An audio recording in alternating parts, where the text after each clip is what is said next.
अब हम आपको दिल्ली में हो रहे शिक्षा के एक नए स्कैम के बारे में बताएंगे। स्कैम और घोटालों की आपको आदत पड़ चुकी है, लेकिन अब आपको हम बताते हैं कि दिल्ली में जहां आम आदमी पार्टी की सरकार है, वहां शिक्षा में ही एक स्कैम हुआ है, शिक्षा में ही घोटाला हुआ है। और यह स्कैम उन रिजल्ट्स के बारे में है जिन्होंने दिल्ली के शिक्षा मॉडल की पोल खोलकर रख दी है। दिल्ली के सरकारी स्कूलों में लगभग 4 लाख छात्र 9वीं और 11वीं कक्षा में पढ़ते हैं, लेकिन इनमें से लगभग 1.5 लाख छात्र इस बार की परीक्षाओं में फेल हो गए हैं। दिल्ली भारत की राजधानी है। दिल्ली के स्कूलों के बारे में सरकार कहती है, राज्य सरकार, की ये वर्ल्ड क्लास स्कूल है।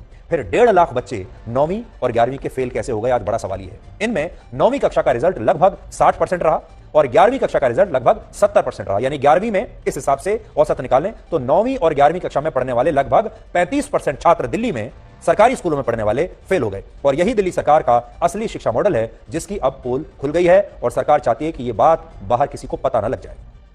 दिल्ली में पिछले 3 वर्षों से सरकारी स्कूलों का यही रिजल्ट लगभग 80% हुआ करता था।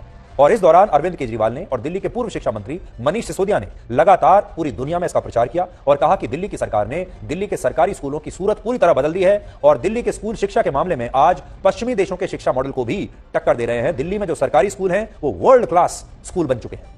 लेकिन सच्चाई यह है कि जिस रिजल्ट का दिल्ली की सरकार ने प्रचार किया, वो रिजल्ट उन वर्षों का था जब कोविड की वजह से छात्रों ने ऑनलाइन परीक्षाएं दी थी। लेकिन अब जब छात्रों को स्कूल जाकर परीक्षाएं देनी पड़ी तो दिल्ली का यह शिक्षा मॉडल पूरी तरह से एक्सपोज हो गया। इसकी कमजोरियां दुनिया के सामने आ गई।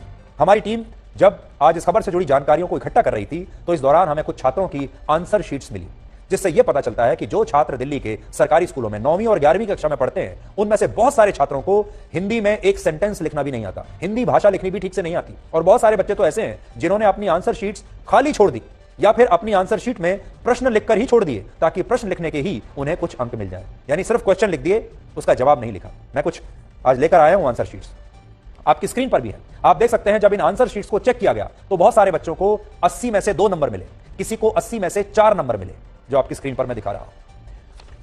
और इसके अलावा कुछ छात्रों को पास करने के लिए बाद में अलग से नंबर जोड़ दिए गए। जैसे इस आंसर शीट में एक छात्र के 80 में से 22 नंबर आए थे, लेकिन बाद में इसमें 1.5 नंबर अलग से जोड़े गए ताकि इस छात्र को पास किया जा सके। उसकी तस्वीर आपकी स्क्रीन पर है। पहले 22 नंबर आए हैं, फिर उसके बाद और नंबर जोड़े गए हैं और तब जाकर इस छात्र को पास किया गया है।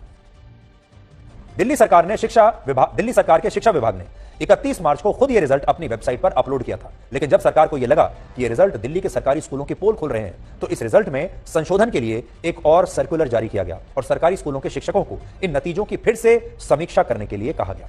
हालांकि दिल्ली सरकार का कहना है कि वो इन नतीजों की इसलिए समीक्षा कर रही है ताकि रिजल्ट तैयार करते समय अगर कोई त्रुटि हो गई हो तो उसे सुधारा जा सके। लेकिन दूसरी तरफ दिल्ली की सरकार पर यह आरोप लग रहा है कि वो ऐसा करके शिक्षकों पर दबाव बना रही है और जो छात्र परीक्षाओं में फेल हुए हैं उन्हें पास करने के लिए इस रिजल्ट को बदला जा रहा है और इसलिए आज हम इसे मिलावटी रिजल्ट कहना चाहते हैं।